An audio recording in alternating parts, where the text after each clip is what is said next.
अंजलि सालू का विवाह पास आ गया है। पहले सोच रही थी सब काम समय से निपट जाएंगे, पर ऐसा नहीं हो पा रहा है। थोड़ा जल्दी आ सको तो अच्छा है। बहुत काम है, समझ नहीं पा रही हूँ कि कहाँ से कार्य प्रारंभ करूँ। कुछ शॉपिंग कर ली है और कुछ बाकी है। दीदी आप चिंता ना करें, मैं अवश्य पहुँच जाऊँगी।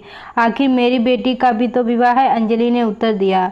अंजलि अपनी बड़ी बहन अनीता की बात मानकर विवाह से लगभग 15 दिन पूर्व चली आई थी। उसकी 7 वर्षीय बेटी नीलू भी उसके साथ आ गई थी। विशाल विक्रांत की पढ़ाई के कारण बाद में आने वाले थे। अंजलि को आना देखकर अनीता ने चैन की सांस ली। चाय का प्याला उसके हाथ में देते हुए बोली, पहले चाय पी ले, बाकी बातें बाद में करेंगे। अंजलि ने चाय का प्याला उठाया। टूटा हैंडल देखकर वह आश्चर्य से भर उठी। ऐसे कप में किसी को चाय देना तो दूर, वह उसे उठाकर फेंक दिया करती थी। पर इतने शानो शौकत से रहने वाली दीदी के घर भला ऐसी क्या कमी है जो उन्होंने उसे ऐसे कप में चाय दी। मन किया वह चाय ना पिए, पर रिश्ते की मर्यादा को ध्यान में रखते हुए खून का घूंट पीकर चाय सिप करने लगी। पर उसकी बेटी नीलू से नहीं रहा गया। उसने कहा, मौसी इस कप का हैंडल टूटा हुआ है। क्या? मैंने ध्यान नहीं दिया, सारे कप गंदे पड़े हैं। सीमा भी पता नहीं कहाँ चली गई। चाय की पत्ती लाने भेजा था, 1 घंटे से ज़्यादा हो गया है, अभी तक नहीं आई। नौकरानियों से कप नहीं बचते, अभी कुछ दिन पहले ही तो खरीद कर लाई थी। दूसरा निकालूंगी तो उसका भी यही हाल होगा। वैसे भी विवाह से 3 दिन पहले होटल में शिफ्ट होना ही है। अभी तो हम लोग ही हैं, इन्हीं से काम चला लेते हैं, अनीता ने सफाई देते हुए कहा। अंजलि ने कुछ नहीं कहा, चुपचाप चाय पीने लगी तथा नीलू खेलने लग गई। अंजलि भी अनीता के साथ विवाह के कार्यों में समीक्षा करने व उन्हें पूर्ण करने में जुट गई। कुछ दिन बाद नंदिनी भी आ गई। उसे देखते ही अनीता और अंजलि की खुशी की सीमा न रही। दोनों एक साथ बोल उठी, अरे अचानक तू कैसे? कोई सूचना भी नहीं दी। मैं सरप्राइज देना चाहती थी। मुझे पता चला कि तुम दोनों अभी एक साथ हो तो मुझसे रहा नहीं गया। मैंने सुजय से कहा कि विक्की की परीक्षा की सारी तैयारी करा दी है, आप बाद में आ जाना, मैं जा रही हूँ। कम से कम हम तीनों बहनें सालू के विवाह के बहाने ही कुछ दिनों साथ साथ रह लेती। बहुत अच्छा किया, हम दोनों तुम्हें ही याद कर रहे थे। सीमा 3 कप चाय बना लेना और हाँ, नए कप में लाना, अनीता ने नौकरानी को आवाज़ लगाते हुए कहा। फिर नंदिनी की ओर मुखातिब होकर बोली, अगर पहले सूचना दी होती तो गाड़ी भिजवा देती। अनीता दीदी की बात सुनकर अंजलि के मन में कुछ दरक गया। नन्ही नीलू के कान भी खड़े हो गए। नंदिनी के आते ही दूसरे कप निकालने के आदेश से के साथ गाड़ी भिजवाने की बात ने उसके शांत दिल में हलचल मचा दी थी। जब वह आई थी तब तो दीदी को पता था, फिर भी उन्होंने किसी को नहीं भेजा। वह स्वयं ही ऑटो करके घर पहुंची थी। बात साधारण थी, पर अंजलि को ऐसा महसूस हो रहा था कि अनचाहे अनीता दीदी ने उसकी हैसियत का एहसास करा दिया है। वह पिछले 8 दिनों से वह उसी टूटे कप में चाय पीती रही थी, पर नंदिनी के आते ही दूसरे कप निकलवाने के आदेश के साथ गाड़ी भिजवाने की बात को वह पचा नहीं पा रही थी। मन कर रहा था वह वहां से उठकर चली जाए, पर न जाने किस मजबूरी के कारण उसके शरीर ने उसके मन की बात मानने से इनकार कर दिया। अंजलि तीनों बहनें में छोटी है। अनीता और नंदिनी के विवाह संपन्न परिवारों में हुए थे, पर पिताजी की मृत्यु के बाद घर की स्थिति दयनीय हो गई थी। भाई ने अपनी हैसियत के अनुसार घर वर ढूंढा और विवाह करा दिया। यद्यपि विशाल की नौकरी उसके जीजाजी की तुलना में कम थी, संपत्ति भी उसके बराबर नहीं थी, पर वह अत्यंत परिश्रमी, सुलझे व स्वभाव के बहुत अच्छे इंसान हैं। उन्होंने उसे कभी किसी कमी का एहसास नहीं होने दिया था और उसने भी अपने छोटे से घर को इतने अच्छे से ढंग से सजा के रखा था कि विशाल के सहकर्मी उससे ईर्ष्या करते थे। स्वयं काम करने के कारण उसके घर में कहीं भी गंदगी का नामो निशान नहीं रहता था और ना ही टूटे फूटे बर्तनों का जमा बाड़ा।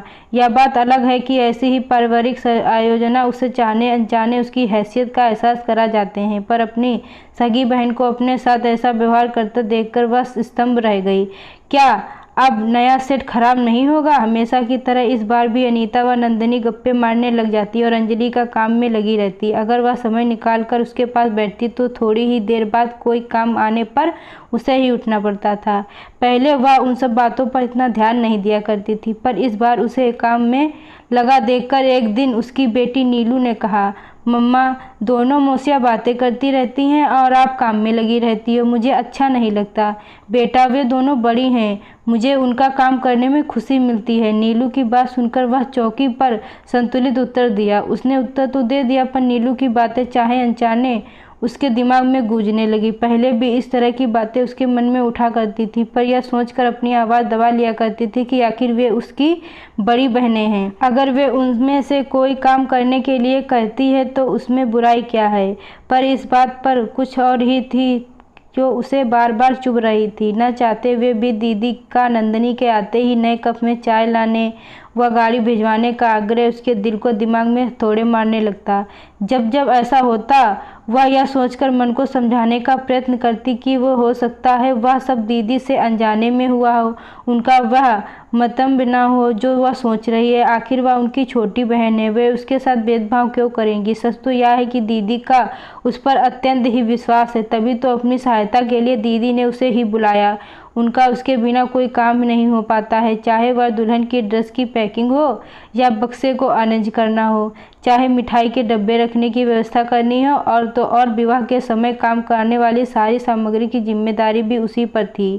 सालू भी अक्सर उससे ही आकर सलाह लेते हुए पूछती, मौसी इस ड्रेस के साथ कौन सी ज्वेलरी पहनूंगी, या ये चूड़ियाँ पर्स और सैंडल मैच कर रही हैं या नहीं।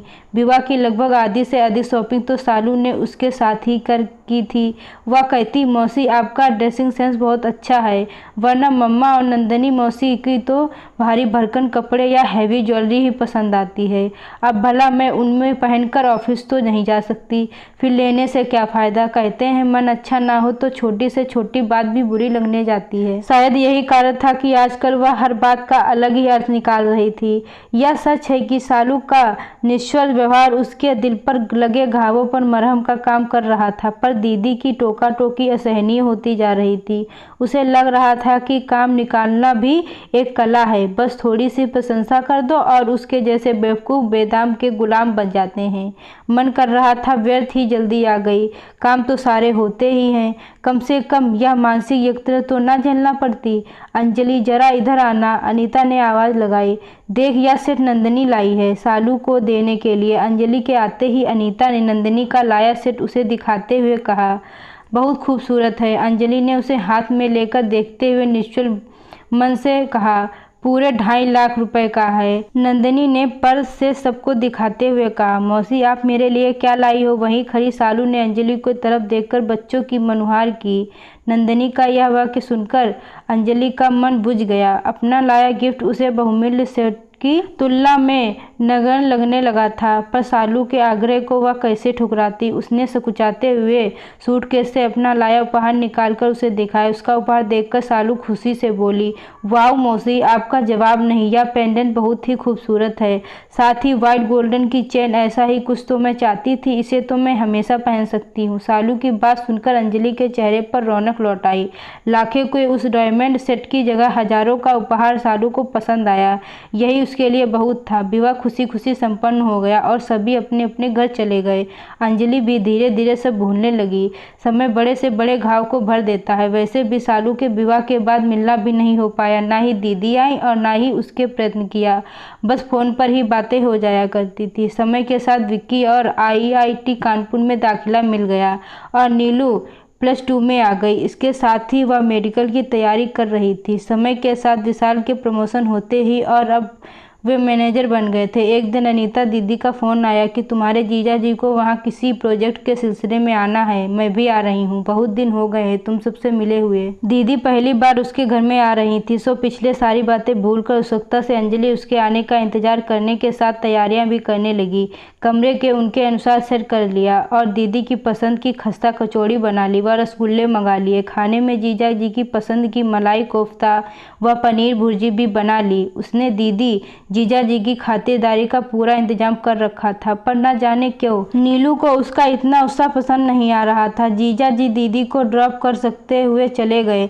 मुझे देर हो रही है अंजलि, मैं निकलता हूँ, आते आते शाम हो जाएगी, तब तक तुम अपनी बहन से खूब बातें कर लो, बहुत तरस रही थी ये तुमसे मिलने के लिए, शाम को आकर तुम सबसे मिलता हूँ। दीदी ने उसका घर देखकर कहा, छोटे घर को भी तूने बहुत सही तरीके से सजा रखा है। विशेषताएं उन्हें नीलू का कमरा बहुत पसंद आया।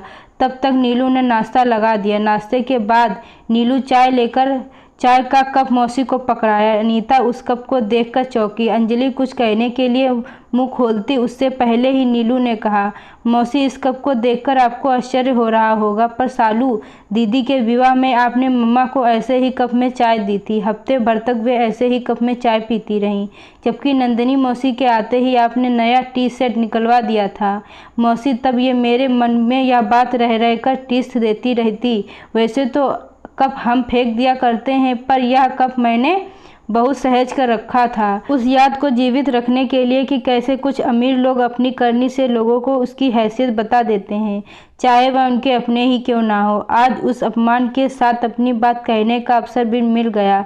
अनीता चुप रह गई। बाद में वह नीलू के कमरे में गई और बोली, सॉरी बेटा, आज तूने मुझे आईना ही नहीं दिखाया, सबक भी सिखा दिया है।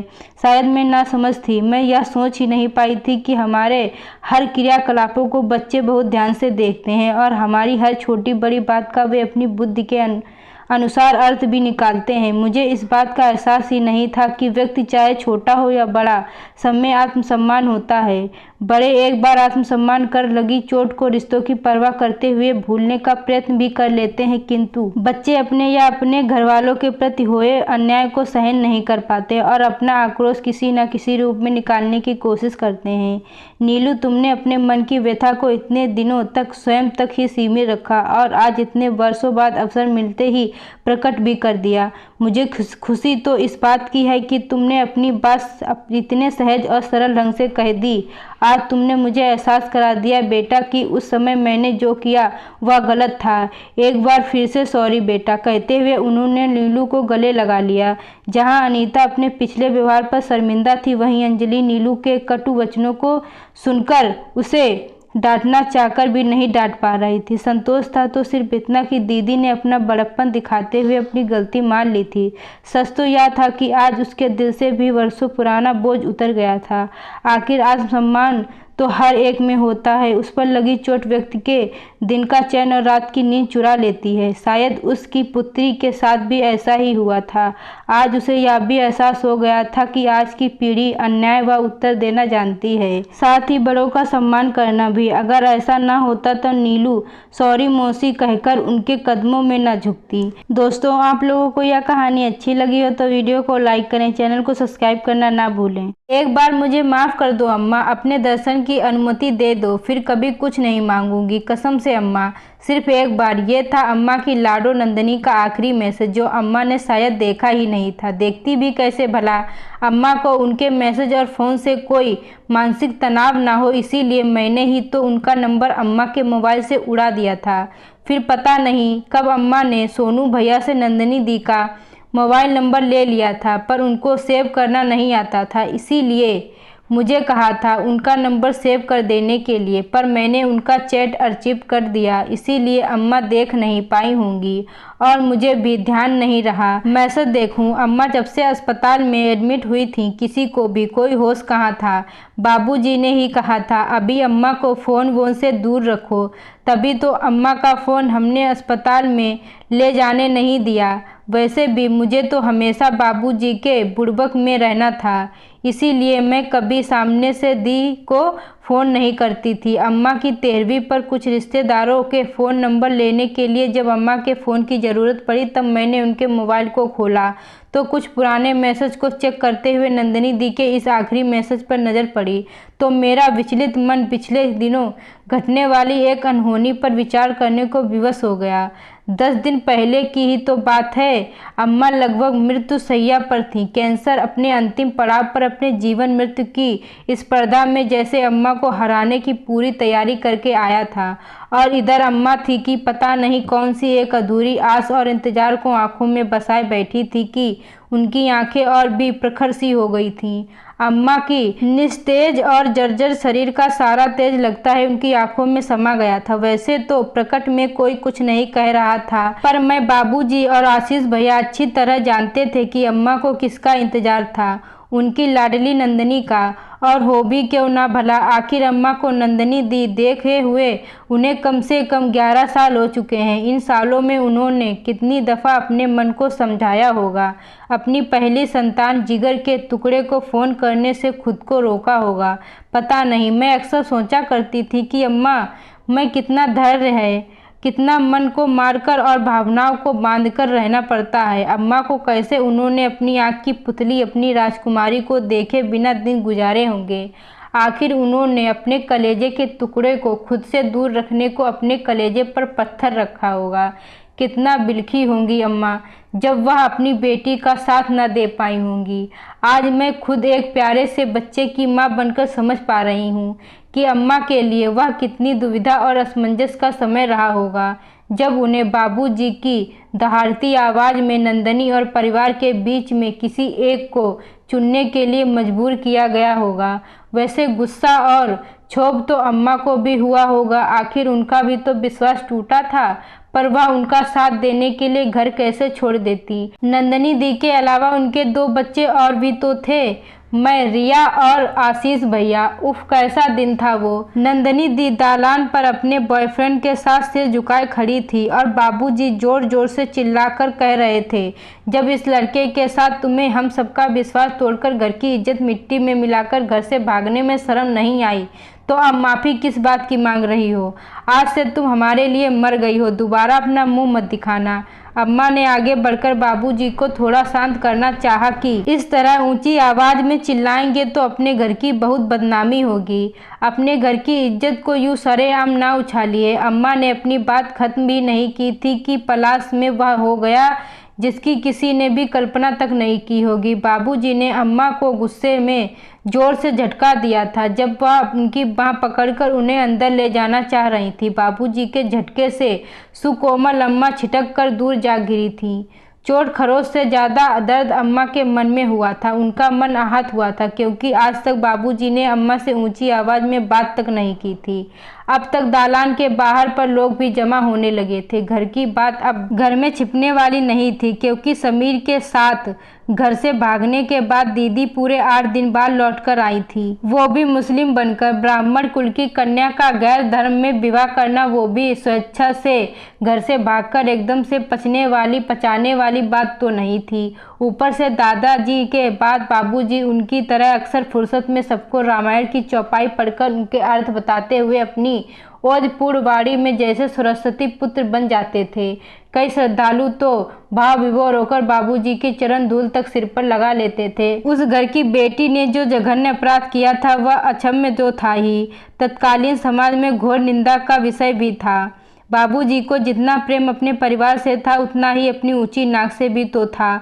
सो अपनी बेटी को माफ़ करने का तो कोई सवाल ही नहीं उठता था। हम 3 भाई बहनों में नंदनी दी अर्थात अम्मा बाबूजी की सबसे बड़ी संतान थी। उनके बाद आशीष भैया, फिर सबसे छोटी मैं।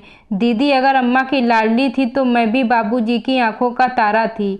और हम 2 बहनों के बीच आशीष भैया घर में सबसे प्रिय पात्र तो थे ही, उसके अलावा दादी के कुछ ज़्यादा ही लाडले थे। वंशधर जो थे, परंपराओं को निभाने वाले हमारे परिवार में जब बेहद खूबसूरत दीदी ने जन्म लिया तो अम्मा फूली नहीं समाई। दीदी की सुंदरता ने अम्मा को पहली संतान लड़की होने के तानों से भी बचा लिया था। बचपन में नंदनी दी प्यारी सी तो थी ही, जैसे जैसे बड़ी होती गई उनकी खूबसूरती और भी निखरती गई। नंदनी दी की सुंदरता देखकर रिश्तेदार और जान पहचान वाले तो कभी कभी मजाक में भी तो कभी लाड़ में कह देते कि मोहन जी और उर्मिला जी की बड़ी बेटी कितनी खूबसूरत है, एकदम हीरोइन मॉडल जैसी। नंदिनी को तो फिल्मों में जाना चाहिए। सुनकर जहाँ दीदी पुलकित हो जाती, बाबूजी एकदम उखड़ जाते और अम्मा कई बार हंस जाती। इतना रूप कहाँ समाएगा भला, जल्दी से नंदिनी की शादी कर दे। एक रात अम्मा ने बाबूजी को आशंकित करते हुए कहा कि क्योंकि इन दिनों दीदी मायने के सामने ज़्यादा समय गुजारने लगी थी और पढ़ाई में उनका मन उचट गया था।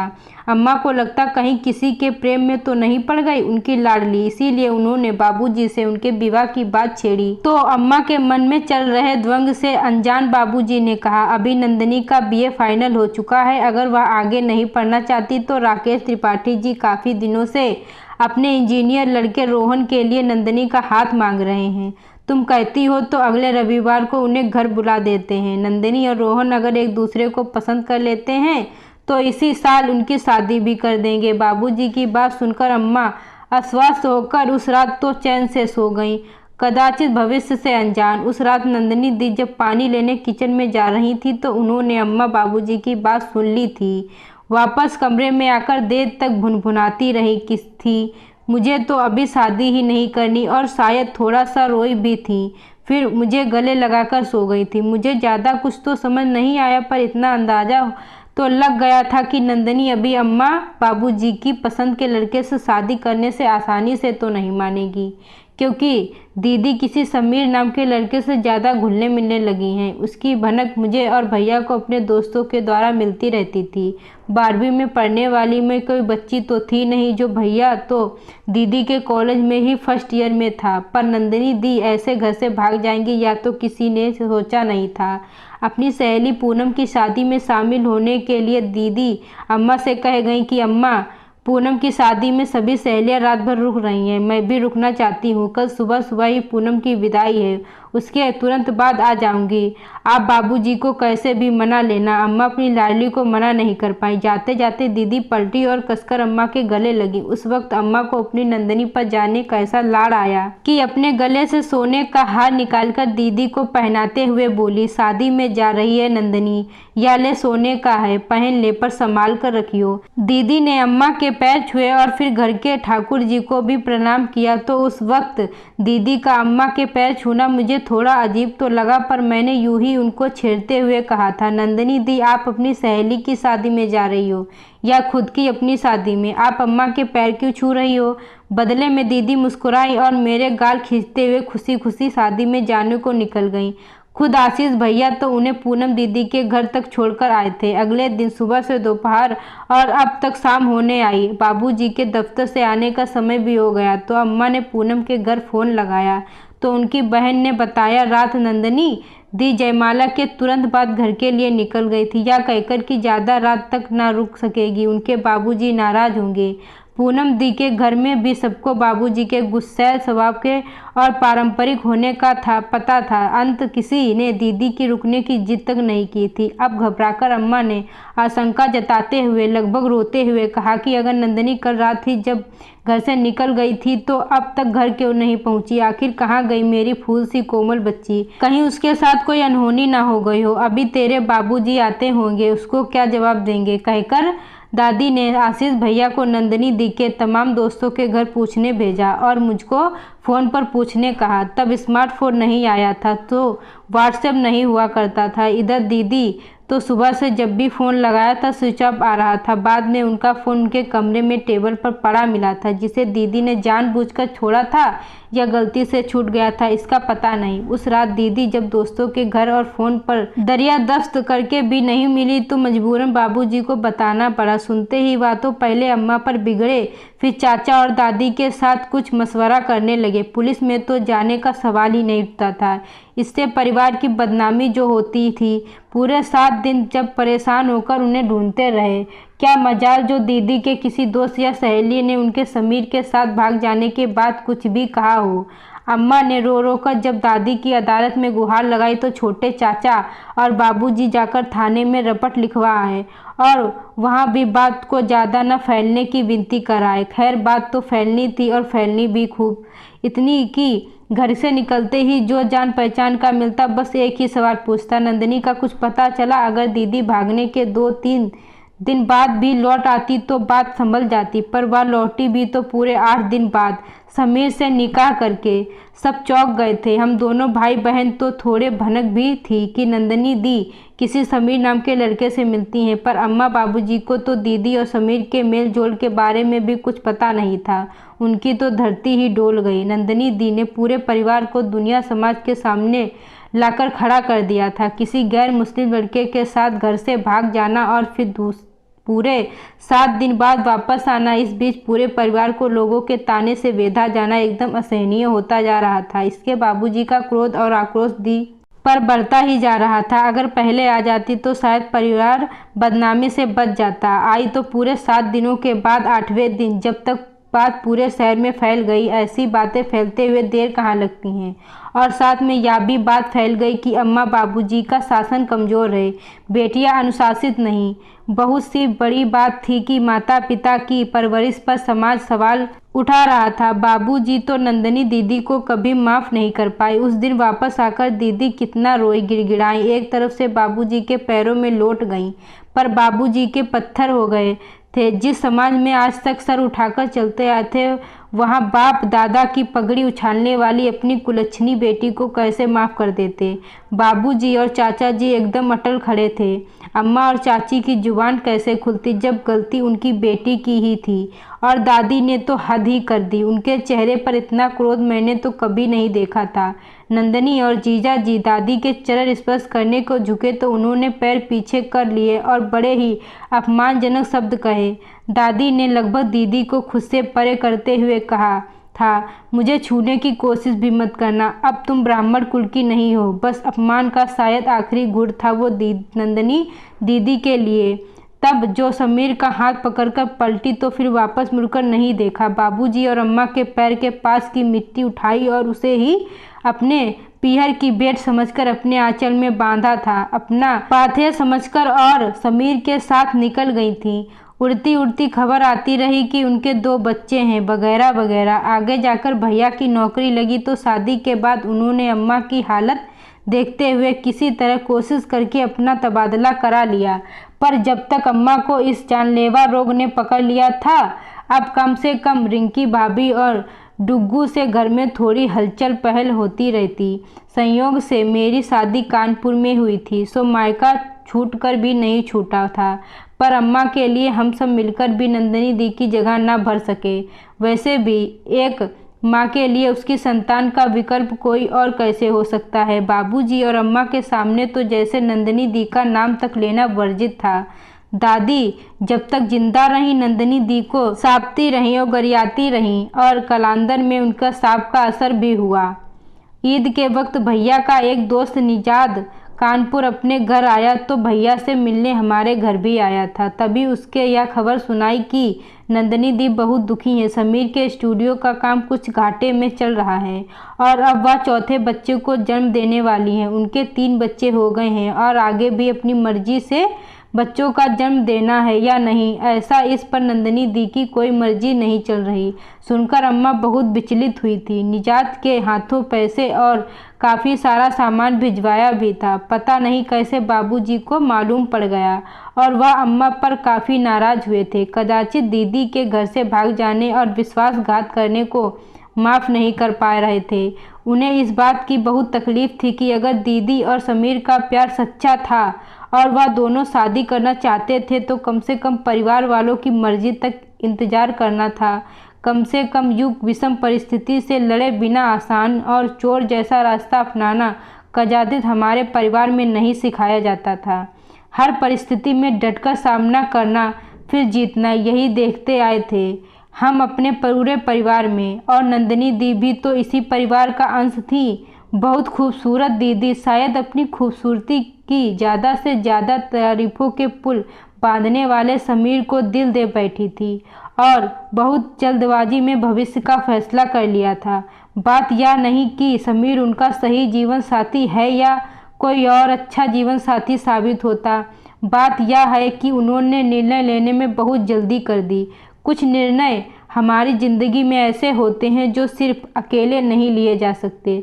शादी विवाह का निर्णय भी उन्हीं में से एक है, क्योंकि हमने अपने आप को खुद जन्म नहीं दिया, तो ऐसे में हमें जन्म देने वालों का भी हम पर अधिकार होता है और उनसे उनकी राय जानना भी बहुत आवश्यक होता है। अनुभव बुजुर्गों के हाथों में होता है। उतावलापन उत्साह युवाओं का स्वभाव है, परंतु धैर्य और दूरदर्शिता तो उम्र के साथ ही आती है। नंदिनी दी ने जो भी किया हो उससे परिवार तो टूट ही गया था। बाबूजी एकदम खामोश हो गए थे। दादी अपने पूजा पाठ का आडंबर कुछ ज़्यादा करने लगी थी। हम भाई बहन घर बाहर 2 अलग माहौल में खुद को किसी तरह सामान रखने की कोशिश कर रहे थे। सबसे ज़्यादा टूटी थी अम्मा, क्योंकि एक माँ अपने बच्चे से दूर कभी खुश नहीं रह पाती, और यहाँ तो उनकी लाडली ना उनसे सिर्फ दूर हुई बल्कि उनका विश्वास भी तो तोड़कर गई थी। शायद नंदिनी दीदी ने अम्मा, बाबूजी, दादी, भैया, छुटकी बहन से विकल्प समीर और उनके परिवार में ढूंढ लिया हो, पर हमारा परिवार नंदिनी दीदी का विकल्प नहीं ढूंढ पाया था। नंदिनी के जाने के बाद अम्मा को कभी ढंग से तो रोटी खाते हमने नहीं देखा। ऐसे ही दिन गुजर रहे थे। अम्मा अब उम्र से काफ़ी बड़ी दिखने लगी थी। जब दादी भी नहीं रही तो अम्मा अपने मन की बात मन में रखते और भी उदास रहने लगी। पता नहीं कब क्या जानलेवा रोग उन्हें ग्रस्त कर गया। उनका कैंसर जब तक पता चला लास्ट स्टेज था। वैसे भी ब्लड कैंसर का मरीज शायद ही बच पाता है। बाबूजी ने इलाज के लिए एक घर तक बिकवा दिया तो भैया ने अपने सारे पैसे भविष्य के निकलवा लिए अम्मा को बचाने के लिए। जैसे सब कुछ दांव पर लगा बैठा था मेरा परिवार। लगता है अम्मा अब नहीं बचेंगी। भर्राए गले से जब भैया ने कहा तो मैं जैसे अतीत के गलियारे से वर्तमान से वापस आई। मैंने कुछ सोचकर कहा, भैया अम्मा की जान नंदिनी दी में अटकी पड़ी है, एक बार उनको बुला लेते हैं, शायद उनसे मिलने। तो बाकी मैं समझ गई थी कि भैया क्या कहना चाहता है, पर बाबूजी को कैसे राजी करें। बाबूजी को मनाना इतना आसान नहीं था। लेकिन मेरे आश्चर्य का ठिकाना नहीं रहा जब बाबूजी नंदिनी दी को बुलाने के लिए और उन्हें अम्मा से मिलवाने के लिए आसानी से मान गए। आशीष भैया और मैं अगले दिन ही दीदी से मिलने और उनको लाने का निश्चय करके निकल गए। मैं नहीं जाती, पर मुझे पता था कि दीदी अपने गर्भ के अंतिम महीने में चल रही थी, तो मेरा जाना जरूरी लगा। अस्पताल में अम्मा के लिए रात में किसी को रुकना होता था, सो डुग्गू को दादी जी के पास छोड़कर भाभी एक रात के लिए माँ के पास रुकने वाली थी। मैं आशीष भैया के साथ दीदी को लाने रवाना हो गई। दीदी के ससुराल पहुँचे तो घर के बाहर काफ़ी लोग जमा थे। वहाँ पर और शायद कुछ अनहोनी हुई थी, क्योंकि मातम जैसा माहौल था। घर से रोने की आवाज़ आ रही थी। हमें बाहर ही रोक दिया गया। अपना परिचय दिया तो रोने की आवाज़ और तेज हो गई। किसी ने कहा, अभागी पूरी जिंदगी अपने मायके वालों को तरसती रही, इंतजार करती रही, वह आए भी तो मैयत के समय। मैं कुछ समझी नहीं। ऐसे समझकर भी अनजान बनने की कोशिश कर रही थी कि जो अंदेशा मुझे हो रहा है, हे भगवान, वह सच ना हो। भैया तो कुछ समझ नहीं पा रहा था, लेकिन जब दीदी के सास ने आगे बढ़कर कहा, आप नंदिनी के भाई हो ना, अच्छा हुआ आप आ गए। इस वक्त हम चाहते थे कि उसका दाह संस्कार हिंदू रीति से हो। अब जब आप आ ही गए हो तो अपनी बहन की अर्थी को कंधा आप ही देना। मेरे और भैया के लिए यह खबर एकदम अविश्वसनीय लग रही थी कि अम्मा की लाडो हमारी नंदिनी दीदी अब इस दुनिया में नहीं रही। जानकर आश्चर्य हुआ कि अपने चौथे बच्चे को जन्म देते हुए कमजोरी और ज़्यादा रक्तस्राव होने की वजह से नंदिनी दी इस दुनिया से चली गई थी। हमारे पहुंचने के 4 घंटे पहले मैंने बदहवास होकर बाबूजी को फ़ोन किया तो फ़ोन चाचा जी ने उठाया। हम कुछ कहते उससे पहले ही चाचा जी की रोने की आवाज़ आई। बोले, तुम और आशीष यहाँ जल्दी आ जाओ। भाभी चली गई, ऐसा कैसे हो सकता है। सुनकर मुझ पर तो जैसे वज्रपात हुआ। अगर आसमान फट जाता, धरती खिसक जाती, तब मुझे इतना आश्चर्य नहीं होता जितना यह जानकर हुआ कि उधर अम्मा नहीं रही और इधर नंदिनी दी भी रुखसत हो गई। कैसी विडंबना थी ये, और कैसा अद्भुत संयोग। एक ही समय में माँ बेटी इस दुनिया को अलविदा कह चुके थे। गर्भनाल से जुड़ी माँ बेटी की तरह अम्मा और नंदिनी दी की आत्मा शायद फिर से जुड़ गई हो, जिन्हें इस दुनिया ने तो जाति समाज के बंधनों ने जकड़ कर मिलने नहीं दिया। शायद उस दुनिया में, उस लोक में जहाँ कोई बंधन नहीं होता है, वहाँ उनकी आत्मा मिल सके। जब हम वहाँ से वापस आए तब अम्मा का फ़ोन निकाला और देखा था कि दीदी का वो आखिरी मैसेज था। अम्मा, मुझे माफ़ कर दो, मुझे एक बार आपसे मिलना है। एक बार अपनी छाती से लगाकर माफ़ कर दो अम्मा। एक बार अपने दर्शन की अनुमति दे दो अम्मा। काश ये मैसेज मैंने पहले देख लिया होता। काश अम्मा को ये मैसेज पढ़ने दिया होता। मेरा पछतावा तो अब उम्र भर का है। अम्मा, बाबूजी ने तो नंदिनी दी को माफ़ कर दिया, पर मैं खुद को अनजाने में ही हुई इस गलती के लिए माफ़ नहीं कर पाऊंगी। कभी कभी जब भावावेश में आंखें बंद करती हूँ तो अपनी पनियाई धुंधली आंखों से अम्मा के सीने में लगी हुई नंदिनी दी की कल्पना करती हूँ और सोचती हूँ, कहीं किसी दुनिया में माँ बेटी की आत्मा साथ होगी। शायद दोनों मुझे माफ़ कर सके, वह आखिरी मैसेज ना पढ़ने देने के लिए। दोनों लगभग एक साथ ही तो इस दुनिया को विदा करके गई हैं। शायद वहाँ नंदिनी दी की अम्मा की गोद में चैन से सो रही हूँ। इस निर्मम दुनिया से परे एक माँ अपनी बेटी को कलेजे से लगाकर सुकून पा रही हो। शायद दोनों ने मुझे माफ़ कर दिया हो, वह आखिरी मैसेज ना पढ़ने देने के लिए। दोस्तों, आप लोगों को यह कहानी अच्छी लगी हो तो वीडियो को लाइक करें, चैनल को सब्सक्राइब करना ना भूलें।